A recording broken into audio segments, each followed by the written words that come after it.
ಕೃಷ್ಣ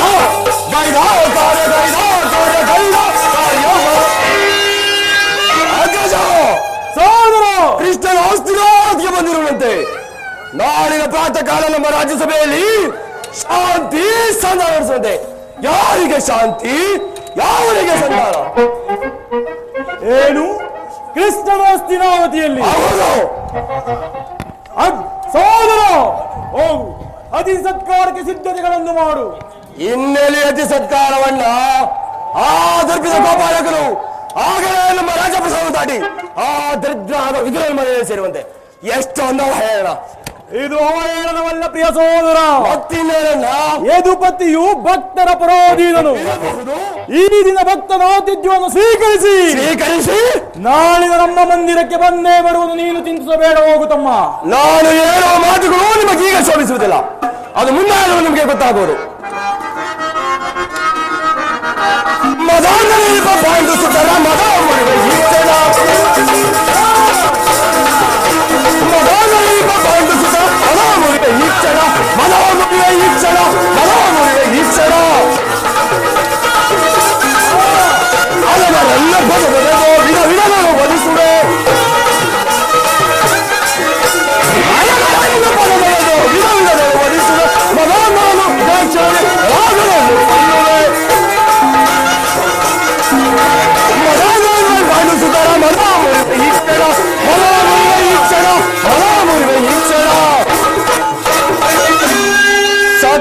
ಕೂಟವಂತೆ ಸತ್ಕಾರ ಕೂಟ. ಈ ಸತ್ಕಾರ ಕೂಟವು ಒಪ್ಪದು ನನಗೊಪ್ಪದು. ಸಹೋದರ, ಅಭಿಮಾನಶಾಲಿಯಾದ ನಿನ್ನನ್ನು ಶಾಸನ ಮಾಡುವುದು ನನಗೂ ಒಂದೊಂದು ಸಾರಿದು ಸಾಧ್ಯವೆನಿಸುವುದು. ನೋಡಿದೆ ಅಮಾವ, ನನ್ನ ತಮ್ಮನ ಕ್ರೋಧಾಗ್ನಿ ಸ್ವರೂಪವನ್ನು ಮರಗಜಗಳೆಸ್ತಿದ್ದರೇನು ಸಿಂಹಕ್ಕೆ ಸರಿಸಾಟಿಯಾಗಬಲ್ಲದೆ? ಈಗೇನು ಮಾಡುವುದು ಮಾವ? ಕೃಷ್ಣನ ಸಂಧಾನಕ್ಕೆ ಸಮ್ಮತಿಸುವುದೇ ಅಥವಾ ನಿರಾಕರಿಸುವುದೇ? ದುರ್ಯೋಧನ, ಚಕ್ರೇಶ್ವರ, ಕೃಷ್ಣನು ಕ್ಷತ್ರಿಯ ಜಾತಿಯ ಕಳಂಕ ಸ್ವರೂಪನು. ಕೃಷ್ಣನು ಶಾಂತಿಗಾಗಿ ಇಲ್ಲಿಗೆ ಬಂದವನಲ್ಲ. ಹಾಗಿದ್ದರೆ ಈ ಕೌರವೇಶ್ವರನ ವೈಭವವನ್ನು ತೃಢೀಕರಿಸಿ ಆ ದಾಸಿ ಪುತ್ರನ ಮುರುಕು ಜೋಕಡಿಯನ್ನು ಆಶ್ರಯಿಸುತ್ತಿದ್ದನೆ. ಪ್ರಾರಂಭದಲ್ಲಿಯೇ ಸಹಿಸಲಾರದ ಅಪಮಾನ, ಭಕ್ತಿ ವೈರಾಗ್ಯದಿಂದ ವಂಚಿತನಾಗಿ ಈ ಅಪಮಾನವನ್ನು ಹೇಗೆ ಕೈಸೆ ಸುಯೋಧನ? ಕೃಷ್ಣನಲ್ಲಿ ನಿನಗಿಷ್ಟೊಂದು ದ್ವೇಷವೇಕೆ? ಕೃಷ್ಣನು ಕ್ಷತ್ರಿಯ ಜಾತಿಯ ಕಳಂಕ ಸ್ವರೂಪನು. ಭರತ ವರ್ಷದಲ್ಲಿ ಕ್ಷತ್ರಿಯರನ್ನು ನಿರ್ಮೂಲ ಮಾಡಲೆಂದೇ ಅವತರಿಸಿರುವನು. ಅವನ ವೈರಾಗ್ಯ ಪ್ರದರ್ಶನಕ್ಕೆ ಮರುಳಾಗಿ ಯಾರು ಅವನನ್ನು ಭಗವಂತನೆಂದು ಪೂಜಿಸುವರೋ ಅವರನ್ನೇ ಧ್ವಂಸ ಮಾಡುವನು. ಏಕೆ? ಶಿಶುಪಾಲ, ಗರಾಸಂದ್ರ ಅವರೆಲ್ಲ ನಿನಗೆ ಎಂಥ ಮಿತ್ರರಾಗಿದ್ದರಯ್ಯ? ಕಾರಣವಿಲ್ಲದೆ ಅವರನ್ನು ಸಂಹರಿಸಿ ಅರುಳು ಮರುಳು ಮುದುಕನಾದ ಉಗ್ರಸೇನನನ್ನು ಹೆಸರಿಗೆ ಮಾತ್ರ ಸಿಂಹಾಸನದಲ್ಲಿ ಕುರುಳಿಸಿ ರಾಜ್ಯಲಕ್ಷ್ಮಿಯನ್ನು ತಾನು ವಶಪಡಿಸಿಕೊಂಡನು. ಇಂಥವನಲ್ಲಿ ಮನ್ನಣೆ ಕೌರವೇಶ್ವರ. ಎಂದು ನನ್ನನ್ನು ದಾರಿ ಕಳಿಸಿದ್ದೇಕೆ ಮಾವ?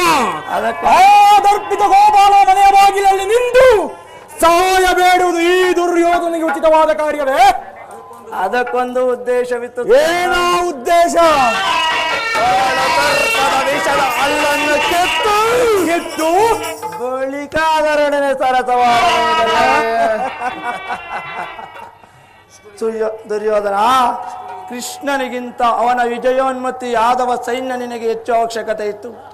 ಕೃಷ್ಣನು ಸೈನ್ಯ ಸಮೇತವಾಗಿ ನಿನ್ನ ಪಕ್ಷವನ್ನು ವಹಿಸಿದ್ದರೆ ಕೃಷ್ಣ, ನನಗೆ ನೀನು ಬೇಡ, ನಿನ್ನ ಅಕ್ಷಾಯಿಣಿ ಸೈನ್ಯ ಮಾತ್ರ ಬೇಕೆಂದು ನೀನು ನಿಸ್ಸಂಕೋಚವಾಗಿ ಹೇಳಬೇಕಿತ್ತು. ಆದರೆ ಅರ್ಜುನನು ನಿನ್ನ ಈ ಉಭಯ ಸಂಕಟದಿಂದ ಉದ್ಧಾರ ಮಾಡಿದ್ದಾನೆ. ಪಾಂಡವರನ್ನು ಕೃಷ್ಣನಿಗೆ ವಹಿಸಿ ಅಕ್ಷಾಯಿಣಿ ಸೈನ್ಯವನ್ನು ನೀಡಿದ್ದು ಬಹಳ ಒಳ್ಳೆಯದೇ ಆಯಿತು. ಏಕೆಂದರೆ ಯದುಪತಿಯನ್ನು ಯಾದವ ಸೈನ್ಯದಿಂದ ನಾಶಪಡಿಸುವ ಸುಯೋಗ ಈಗ ನನಗೊದಗಿದೆ ಸುಯೋಧನ. ಕೃಷ್ಣನು ನೀನು ಹೇಳುವಂತಹ ವಂಚಕನೇ ಇರಬಹುದು, ಆದರೆ ಅವನ ಮೇಲಿನ ವೈಯಕ್ತಿಕ ದ್ವೇಷಕ್ಕಾಗಿ ಆ ಬಡ ಪಾಂಡವರು ಹಿಂಸಿಸುವುದು ಯಾವ ನ್ಯಾಯ? ನ್ಯಾಯ, ನೀತಿ, ಧರ್ಮ ಇವುಗಳನ್ನು ನೀನು ಯಾರಿಂದ ಕಲಿತೆ ಸುಯೋಧನ? ಪಾಂಡವರನ್ನು ಕೃಷ್ಣನಿಂದ ಬೇರೆ ಮಾಡಲಾಗದಯ್ಯ. ಏಕೆಂದರೆ ಅವರೆಲ್ಲರೂ ಅವನ ಆಜ್ಞಾಧಾರಕರು. ನೀನು ಸಂಧಿಗೆ ಸಮ್ಮತಿಸಿ ಅವರಿಗೆ ಆಶ್ರಯನ್ನು ಕೊಟ್ಟೆಯಾದರೆ ನಿನ್ನ ವಿನಾಶಕ್ಕೆ ನೀನೇ ಕಾರಣ. ಸುಯೋಧನ, ಪಗಡೆಯಾಟದಲ್ಲಿ ಸೋತಾಗಲೇ ರಾಜ್ಯದ ಮೇಲಿನ ಹಕ್ಕು ನಷ್ಟವಾಯಿತು. ಪುನಃ ಅವರು ಅದನ್ನು ಹೊಂದುವುದೆಂದರೇನು? ಕುರುವೀರರಿಂದ ಅನುಭಕ್ತಳಾದ ಕುರು ರಾಜಲಕ್ಷ್ಮಿಯನ್ನು ಭಿಕ್ಷಿಕರ ಯಾಚಾಟನೆಯಲ್ಲಿಡುವುದು ಉಚಿತವೇ ಸುಯೋಧನ? ಪಾಂಡವರು ರಾಜ್ಯಕ್ಕಾಗಿ ಹಂಬಲಿಸುವುದಾದರೆ ರಣರಂಗದಲ್ಲಿ ಕ್ಷಣಿಸಿ ವಿಜಯಲಕ್ಷ್ಮಿಯನ್ನು ಕೈ ಹಿಡಿಯಲಿ. ಅದನ್ನು ಬಿಟ್ಟು ಮೇಲಿಂದ ಮೇಲೆ ಈ ದೈನ್ಯಾವೃತ್ತಿ ಏಕೆ? ದೇಹಿ ಎಂದು ಸರಿಯಾಗಿ ಹೇಳಿದೆ ಸೋಮನ ರಾಜ. ಯುದ್ಧದ ಹೊರತಾಗಿ ಆ ಪಾಂಡವರಿಗೆ ಒಂದು ಸೂಜಿ ಮನೆಯಷ್ಟು ಭೂಮಿಯನ್ನು ಕೊಡುವುದಿಲ್ಲ. ಅಷ್ಟು ಮಾತ್ರವಲ್ಲ ಸುಯೋಧನ, ಸಂಧಿಯ ನೆಪದಲ್ಲಿ ಬಾರಿಗೂ ಬಂದು ಪ್ರತಿಷ್ಠೆಯನ್ನು ತೋರುತ್ತಿರುವ ಆ ಕಳ್ಳ ಕೃಷ್ಣನಿಗೆ ತಕ್ಕ ಪ್ರಾಯಶ್ಚಿತವಾಗಲೇಬೇಕು. ಈ ವಿಚಾರದಲ್ಲಿ ನನ್ನದೊಂದು ಸಲಹೆ ಸುಯೋಧನ. ಏನಾ ಸಲಹೆ? ಯಥಾ ಕಾಲದಲ್ಲಿ ವಿಜ್ಞಾಪಿಸಿಕೊಳ್ಳುವೆನು. ನಿನ್ನ ಸಲಹೆ ಹೊರತಾಗಿ ದುರ್ಯೋಧನನು ಎಂದೂ ಏನನ್ನೂ ಮಾಡುವುದಿಲ್ಲ. ಕೊಂಡವರ ಎಲ್ಲಿ ಹೋದರೇನು ನಿಮ್ಮ ಉಳಿದ ಚಕ್ರವರ್ತಿಯಾದ ನನ್ನ ಕನಕಿದ ಮದೋನ್ಮತ್ತ ದುರುಳ ದುಷ್ಟ ದೂತರ ಸಿಗುವೆಂದು ಕೊಂಡವರ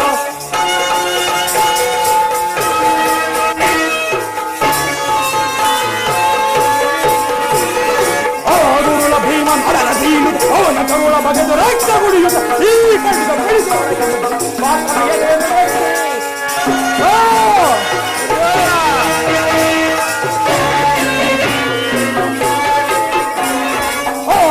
ಭೀಮ ಮರಣ ದೀನು ಅವನ ಕರುಳ ಬಗೆದು ರಕ್ತ ಕುಡಿಯುತ್ತ ಈ ಖಂಡಿತ ಬಿಡಿದು ಪಾಪನ ಎದೆಯನ್ನು ಮೆಟ್ಟಿ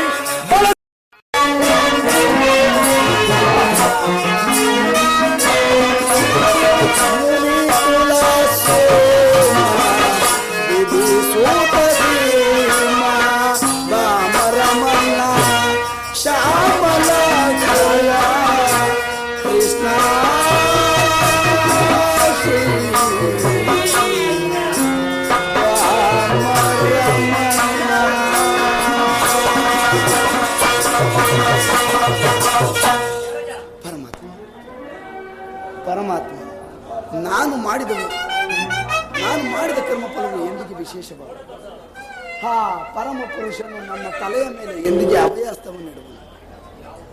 ಯಾವ ಮಹಿಮಾಮೂರ್ತಿಯನ್ನು ನೋಡಲು ಯೋಗಿಗಳು ಹಗಲಿರುಳು ತಪವನ್ನು ಆಚರಿಸಲು ಅಗಲುತ್ತಿರುವರು.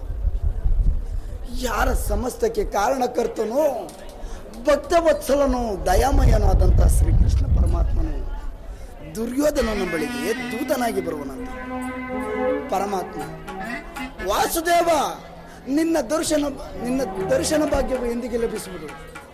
ಜಪ ತಪ ಕರ್ತೃ ನೇಮಾದಿಗಳಿಂದ ನಿನ್ನನ್ನು ಮೆಚ್ಚಿಸಲು ಅಸಮರ್ಥನು ಸ್ವಾಮಿ, ಅಸಮರ್ಥನು.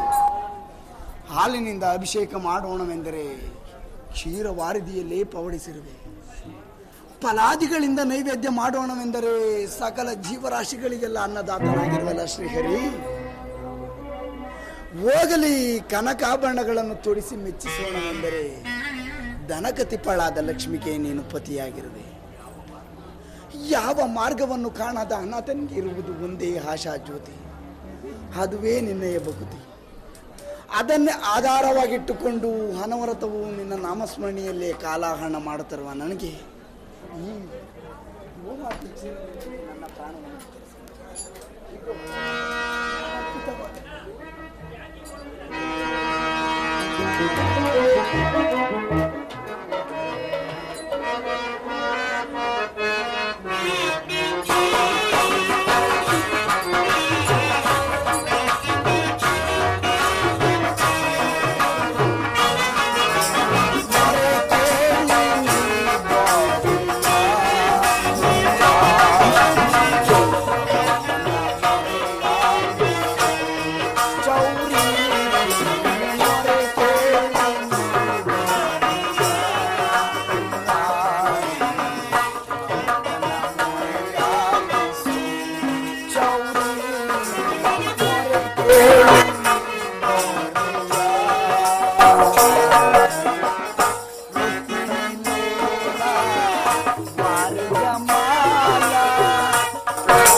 ವರಗುಣಶೀಲ ವಸುದೇವ ಬಾಲ ಬಣ್ಣಿಸಲಹುದೇ ನಿನ್ನಯ ಲೀಲಾ ಕೃಷ್ಣ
ಭಕ್ತ ಶಿರೋಮಣಿ ವಿದುರ, ಕುಶಲವೇ? ಕುಶಲವಲ್ಲದೆ ಮತ್ತೇನು ಸ್ವಾಮಿ, ತಮ್ಮ ಪಾದ ದರ್ಶನದಿಂದ ಈ ಬಡವನ ಕುಟೀರವು ಪಾವನವಾಯಿತು. ಧನ್ಯನಾದೆ ತಂದೆ, ಧನ್ಯನಾದೆ. ವಿದುರ, ನೀನು ಕೊಂಡಾಡುವುದು ಆಗಿರಲಿ, ಮಾರ್ಗಯಾಸದಿಂದ ನನಗೆ ಬಹಳ ಹಸಿವಾಗುತ್ತಿರುವುದು. ಏನಾದರೂ ಆಹಾರವಿದ್ದರೆ ಕೊಡು. ಪರಮಾತ್ಮ, ನನ್ನ ಪ್ರಾಣವೇ ತಮ್ಮದಾಗಿರುವ ಸಕಲ ಲೋಕಗಳನ್ನು ತಮ್ಮ ಉದರ ಮಧ್ಯದೊಳಗೆ ಅಡಗಿಸಿಕೊಂಡು ಸಕಲ ಚರಾಚರ ಪ್ರಪಂಚವನ್ನೇ ಪರಿಚಯಿಸುತ್ತಿರುವ ತಮಗೆ ಹಣ್ಣು ಸ್ವರೂಪಿಯಾದ ನಾನು ಏನು ತಾನೇ ಕೊಡಲಿ? ನನ್ನನ್ನು ಪರೀಕ್ಷೆ ಮಾಡುತ್ತಿರುವೆಯ ಸ್ವಾಮಿ? ವಿದುರ, ನಾನೊಂದು ಕಾರ್ಯಾರ್ಥವಾಗಿ ಆ ದುರ್ಯೋಧನ ಬಳಿಗೆ ಹೋಗುತ್ತಿರುವಾಗ ನಿನ್ನ ಭಕ್ತಿ ಪಾಶವು ಅಡ್ಡಲಾಗಿ ಬಂದು ನನ್ನನ್ನು ಇಲ್ಲೇ ತನಕ ಸೆಳೆದುಕೊಂಡು ಬಂದಿತು. ನೀನೇನು ಸಾಮಾನ್ಯನೇ ವಿದುರ?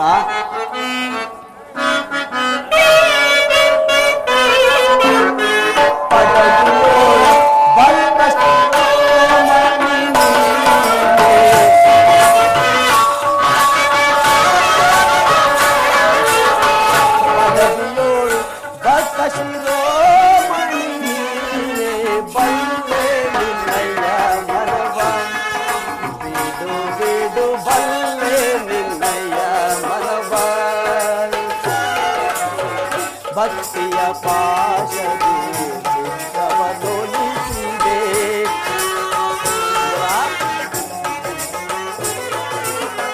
ಭಕ್ತಿಯ ಪಾಶದಿ ಚಿತ್ತವನೊಲಿಸಿದೆ. ನಷ್ಟ ಕುದರು ಮನ ಎಂದರೆ ಬರುವುದು,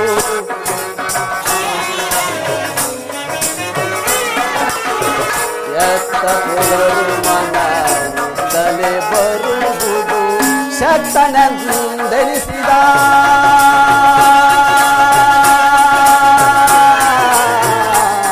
ವಿದುರ,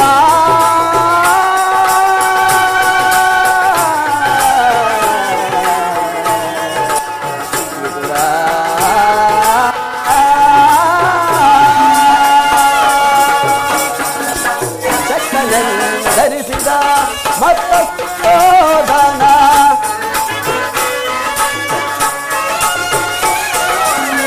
ಶಕ್ತನಂದನಿಸಿದ ಮತ ಸುಯೋಧನ ಭಕ್ತನೇ ನಿನಗಿಂತ ಉತ್ತಮ ನೆನಪನೆ.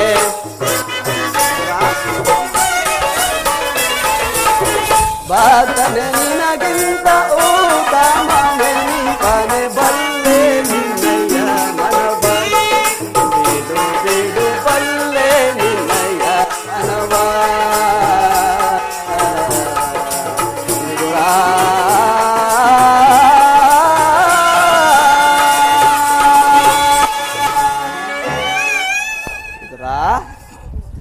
ಸತತವು ನನ್ನನ್ನೇ ಧ್ಯಾನಿಸುತ್ತಾ ಪ್ರಪಂಚದ ಭೋಗ ವಸ್ತುಗಳನ್ನೆಲ್ಲ ತೊರೆದು 40 ವರ್ಷಗಳಿಂದ ಈ ವರ್ಣ ಕುಟೀರದಲ್ಲಿ ವಾಸ ಮಾಡುತ್ತಾ ಕಾಮ ಕ್ರೋಧಾದಿಗಳನ್ನು ತೀರಿಸಿ ಆಹಾರವನ್ನು ತೊರೆದು ಕೇವಲ ಗೋಮಾತೆಯ ಕ್ಷೀರದಿಂದ ಜೀವಿಸುತ್ತಿರುವ ನಿನ್ನ ಭಕ್ತಿಯು ನನಗೆ ತಿಳಿಯದೆ. ಅದು ಹಾಗಿರಲಿ, ನನಗೆ ಮಾರ್ಗದರ್ಶನ ಬಹಳ ಹಸಿವಾಗುತ್ತಿರುವುದು. ಏನಾದರೂ ಆಹಾರವನ್ನು ಕೊಡುವುದರ? ನನ್ನ ಪ್ರಾಣವೇ ತಮ್ಮದಾಗಿರುವಾಗ ನನ್ನಲ್ಲಿ ಈ ಗೋಮಾತೆಯ ಕ್ಷೀರವಲ್ಲದೆ ಮತ್ತೇನಿಲ್ಲ. ಏನು ಗೋಮಾತೆಯ ಕ್ಷೀರವೇ? ಹಿಂದೆ ವಿದುರ ನನಗೆ ಬೇಕಾದ ಆಹಾರವೇ ಅದು. ಹಿಂದೆ ಕುಚೇಲನು ಭಕ್ತಿಯಿಂದ ತಂದುಕೊಟ್ಟ ಅಮೃತ ಸಮಾನವಾದ ಹವಲಕ್ಕಿಯ ನೆನಪು, ಹಿಂದೆ ತೇತ್ರಾಯುಗದಲ್ಲಿ ಶಬರಿಯು ಕಚ್ಚಿ ಆಯ್ದು ತಂದುಕೊಟ್ಟ ಹಣ್ಣುಗಳ ರುಚಿಯು ನನಗೆ ಈಗಲೂ ಜ್ಞಾಪಕದಲ್ಲಿ ಇರುವುದು. ಆದರೆ ನಿನ್ನಲ್ಲಿರುವ ಕ್ಷೀರವು ಇವೆರಡಕ್ಕಿಂತಲೂ ಮಿಗಿಲಾದದ್ದು. ಎಲ್ಲಿ ಆ ಹಾಲಿನ ಪಾತ್ರೆಯನ್ನು ಕೊಡು, ಆ ಕ್ಷೀರವನ್ನು ಕೊಡು. ಏನೆಂದು ಹೇಳಲಿ? ಈಗ ತಾನೇ ಅದರಲ್ಲಿದ್ದ ಕ್ಷೀರವನ್ನು ತಮಗರ್ಪಿಸಿ ಪ್ರಸಾದ ರೂಪವಾಗಿ ನಾನೇ ಸೇವಿಸಿಬಿಟ್ಟನಲ್ಲ. ನೋಡು ವಿದುರ, ನನಗರ್ಪಿತವಾದ ಮೇಲೆ ಅದರಲ್ಲಿ ಸ್ವಲ್ಪವಾದರೂ ಕ್ಷೀರವಿರಲೇಬೇಕು. ನೋಡು ವಿದುರ, ಪೃಥ್ವಿಯ 7 ಸಾಗರಗಳೇ ಬತ್ತಿ ಹೋದರು ಈ ನಿನ್ನ ಹಾಲಿನ ಪಾತ್ರೆಯಲ್ಲಿ ಹಾಲು ಮಾತ್ರ ಇಂಗುವುದಿಲ್ಲ. ಎಲ್ಲಿ ಆ ಪಾತ್ರೆಯನ್ನು ಕೊಡು.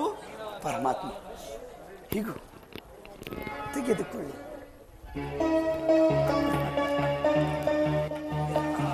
ಈ ಅಂತಹ ಸುಳ್ಳುಗಾರನಯ್ಯ ನೀನು. ಮನೆಯಲ್ಲಿ ಭಕ್ತಿ ಎಂಬ ಕ್ಷೀರ ಸಾಗರವನ್ನೇ ತುಂಬಿಟ್ಟುಕೊಂಡು ಹಾಲೇ ಇಲ್ಲವೆಂದು ಹೇಳುತ್ತಿರುವೆಯಲ್ಲ. ಪರಮಾತ್ಮ, ಅರ್ಧರಲ್ಲಿರುವ ಕ್ಷೀರದಿಂದ ತಮ್ಮ ತುದಿ ನೆಲಗೆಯೂ ಸಹ ನೆನೆಯುವುದಿಲ್ಲ. ಏಕೆ ನೆನೆಯುವುದಿಲ್ಲ ವಿದುರ? ನೋಡುತ್ತಿರು, ನಾನು ಕುಡಿದು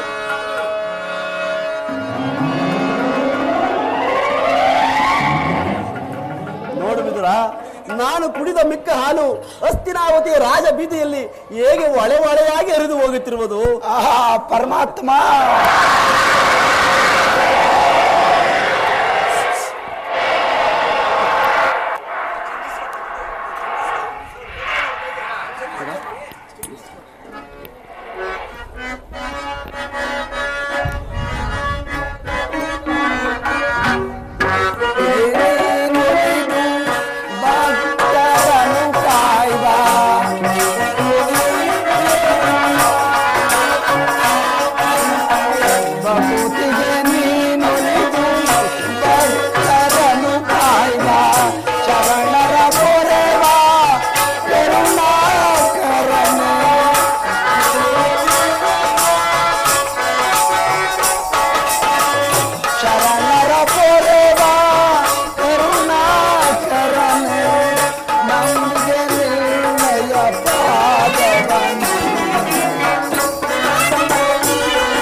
ಕ್ಷೀರಸಾಗರ ಶಯನಾನಾದ ನಿನ್ನ ಮಹಿಮೆಯನ್ನು ಪಾಮರನಾದ ನನಗೆ ಎಲ್ಲಿಂದ ತಾನೇ ಸಾಧ್ಯ?